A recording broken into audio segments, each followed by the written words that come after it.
1. No one is complete. That's why we support each other. Watching the final episode of Orb, on the movement of the Earth, I was struck by one of its most powerful messages. No one is complete on their own, and that is why we must support each other. Throughout the series, we've seen characters with strengths and flaws, each lacking something essential. Raphael had an insatiable thirst for knowledge but lacked caution and self-preservation. Alberto's father was a powerful figure but emotionally distant. Alberto himself struggled with whether to prioritize his curiosity or a stable, secure life. This theme is deeply philosophical, yet so simple. It's the reason why I'm so glad I watched this anime, because it dares to ask questions that aren't easily answered. And speaking of surprises, I was genuinely shocked to learn that Alberto was based on a real historical figure. The author had previously stated that this anime contained a lot of fictional elements, so I assumed he was a completely original character. But it turns out, even within the fictionalized narrative, the roots of history remain. 2. Life has no definite answers. One of the most thought-provoking ideas in this episode was the concept of religion and truth. God does not speak, and that is why we must continue thinking. Unlike previous religious discussions in the series, which often presented rigid structures of faith, this idea is different. It acknowledges that faith is not about absolute answers, it's about the journey of questioning itself. This ties back into the overall message of the series. Science, philosophy, and religion are not about simply receiving an answer from above. They are about constantly questioning, constantly seeking, constantly moving forward. 3. Curiosity will always prevail. At one point, Alberto seems completely exhausted by curiosity.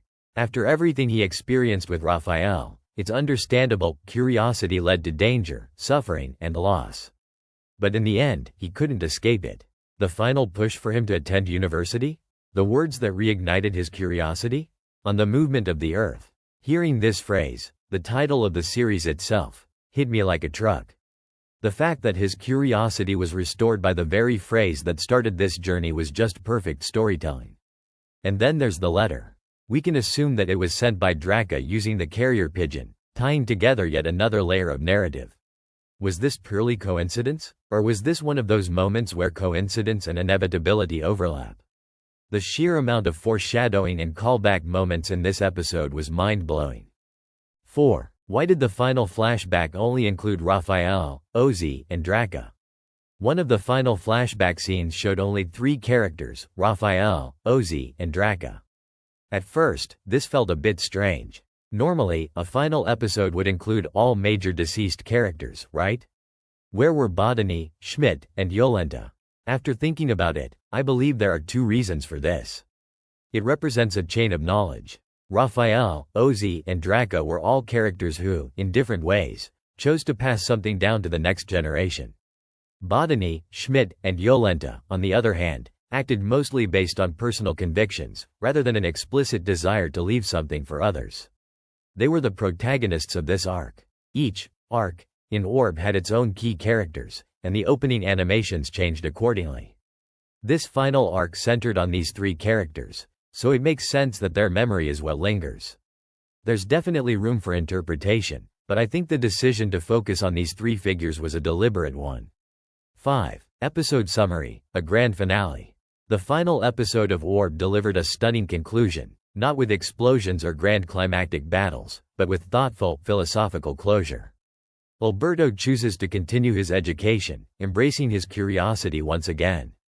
The theme of passing knowledge forward is reinforced, whether through letters, conversations, or personal conviction. The final moments remind us that the world will keep moving, with or without us, but what we leave behind matters.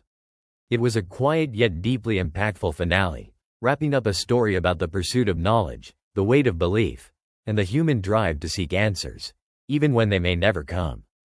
6. Japanese audience reactions. I spent some time looking through Japanese forums, Twitter, and online discussions, and here are some of the standout reactions.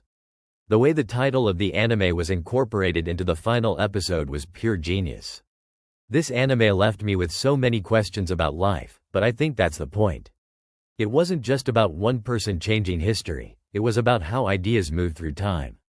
That's what makes this show special. The last scene with Raphael, Oczey, and Draka was beautiful. They weren't just fighting for themselves, they were fighting to pass something on. I didn't expect this anime to hit me so hard emotionally. This is a story that will stay with me for a long time. The consensus among Japanese viewers? This was a masterful conclusion, not one that provided easy answers, but one that left us thinking. Final thoughts, a masterpiece of thoughtful storytelling.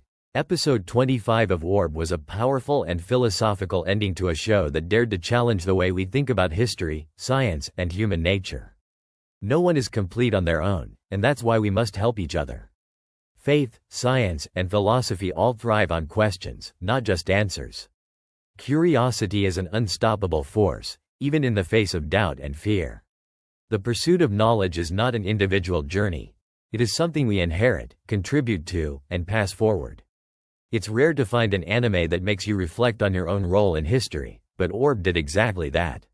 An absolutely stunning finale to one of the most thought-provoking anime of the year. Now, I want to hear from you. What did you think of the final episode? Did you interpret the last flashback scene the same way? Was Alberto's final decision the right one? Let's discuss in the comments. I'd love to hear your thoughts. If you enjoyed this breakdown, don't forget to like the video, subscribe to the channel, and hit the bell icon so you don't miss out on future anime discussions. Thank you for watching, and I'll see you in the next video.